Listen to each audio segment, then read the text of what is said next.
যেহেতু আমাদের উপরে অত্যাচার অনাচার করছে, বিভিন্ন জায়গায় পথে ঘাটে বাধা দেওয়া হচ্ছে এবং আমাদের নেতাকর্মীদের উপরে হয়রানিমূলক কাজ হচ্ছে, সেটাকে আমরা মনে করি এটা একটা ফেসিবাদ। কাজে আমরা বৈষম্য বিরোধী আন্দোলন করে যে বৈষম্য মুক্ত সমাজ করব, সেখানে আমরা দেখছি আমরা আবার সেই বৈষম্যের শিকার হচ্ছি। বৈষম্য মুক্ত আন্দোলন সফল হয়নি।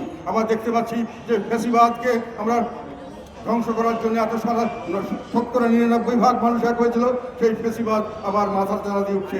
নব্য ফেসিবাদ এবং নব্য আমার বৈষম্য আবার আমরা দেখতে পাচ্ছি এবং আবার একটি সামনে মুক্তিযুদ্ধের জন্য হয়তো সেই 50% মানুষ হয়তো এখন অপেক্ষা করছে এবং এটা হয়তো সামনের দিকে অবশ্যম্ভাবী হয়ে উঠছে। যতদিন যাচ্ছে আমরা দেখতে পাচ্ছি দেশের স্থিতিশীলতা থাকছে না, দেশের সাধারণ মানুষের মধ্যে খাওয়া পড়ার যে একটা জিনিসপত্রের দাম বেশি হচ্ছে, মানুষের কোনো রকম নিরাপত্তা নাই এবং একই সঙ্গে ইডেন বে কক্সবাজার সমুদ্র সৈকতের উপর নিজেদের একটি ঠিকানা।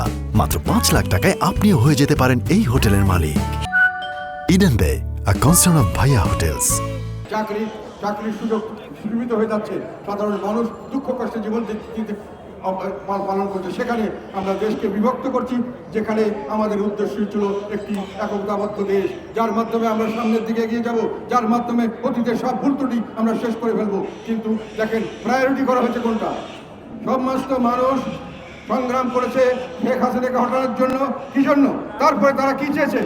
মানুষ চেয়েছে যে আমরা একটি সুন্দর নির্বাচনের মাধ্যমে একটি সরকার চাই, সেই সরকার গঠিত হবে, সেই সরকার জবাবদিহিতামূলক সরকার হবে। তার জন্য নির্বাচন ব্যবস্থাকে আমরা পরিবর্তন করতে চাই। সেইখানে দেখা যাচ্ছে যে নির্বাচন ব্যবস্থা পরিবর্তন এবং নির্বাচন, সেইখানে আমরা শাসন ব্যবস্থার পরিবর্তন চাই, আমরা কিছু সংস্কারকৃত শাসন ব্যবস্থা চাই, সংবিধানের কিছু পরিবর্তন চাই। সেটা করতে গিয়ে আমরা সেটাকে প্রায়োরিটি, বর্তমান সরকার হচ্ছে এটি আমাদের প্রায়োরিটি মানে অগ্রাধিকার মানে এটি আমি সামনে করবো।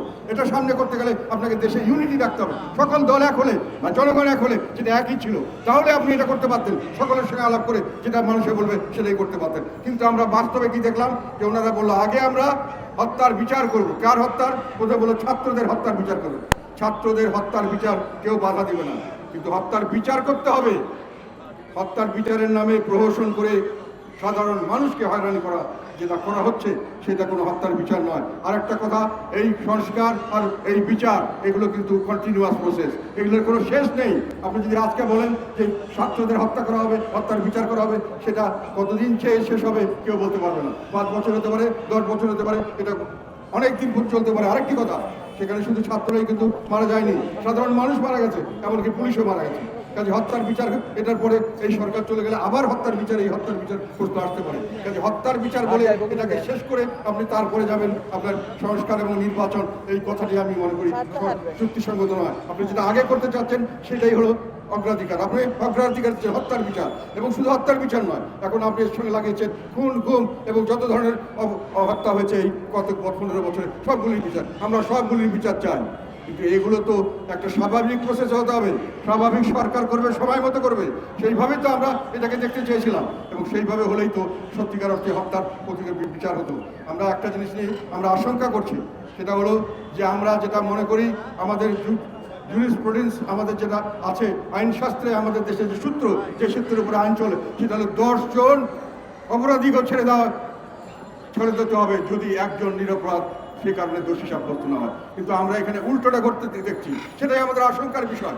এখন মনে হচ্ছে প্রতিহিংসার আগুন যেভাবে জ্বালিয়ে দেওয়া হচ্ছে, হত্যার বিচার, এই বিচার, এবং তার মধ্যে যেভাবে এটাকে ট্যাকেল করা হচ্ছে, যে কোনোভাবে না অসহায় মানুষকে বিভিন্নভাবে এই মামলা মোকদ্দমা ছাপিয়ে দিয়ে সমস্ত ব্যক্তিগত স্বার্থ, ব্যক্তিগত সামাজিক হোক বা রাজনৈতিক হোক, সেইগুলোকে প্রতিপক্ষকে ঘায়েল করার জন্য এই মামলাগুলি ব্যবহার করা হচ্ছে এবং এটা অন্যায়ভাবে আমাদের উপর চাপিয়ে দেওয়া হচ্ছে। এই জন্য আমরা আশঙ্কা করি যে এই ধরনের মামলার নামে হোল করে ফলস মামলা দেওয়া, এবং যেখানে দরকার ছিল 10 জন নিরাপরাধকে, একজন নিরাপরাধের জন্য 10 জন দোষীকে ছেড়ে দাও, সেটা উল্টা হয়ে এমন হচ্ছে যে একজনকে শাস্তি দেওয়ার কথা বলে সেখানে শাস্তি না দিয়ে 10 জন নিরাপরাধকে দরকার হলে ফাঁসি দিয়ে দাও।